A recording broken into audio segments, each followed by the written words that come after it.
आता जिथे बसली आहे ना, हा रामदास स्वामींनी सर्वात प्रथम स्थापन केलेला प्रताप मारुती म्हणून ओळखला जातो, जो की शहापूर गावात स्थापित आहे.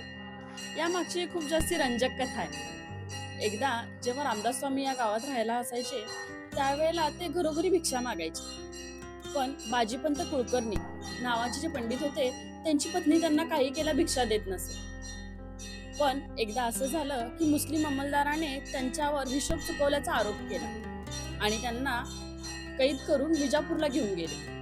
त्यावेळेला त्यांची पत्नी रामदास स्वामींकडे आल्या. त्यावेळेला या संकटातून वाचवण्यासाठी त्यांनी हा चुन्याचा मारुती स्थापन केला आणि त्याचा धावा केला. कालांतराने बाजीपंत कुलकर्णी तिथून सुटून आले, पण रामदास स्वामी पुन्हा कधीच त्यांच्या घरी भिक्षा मागायला गेले नाही. तेव्हापासून हा रामदास स्वामींनी स्थापन केलेला गोंड्याचा मारुती म्हणून प्रताप मारुती प्रचलित झाला.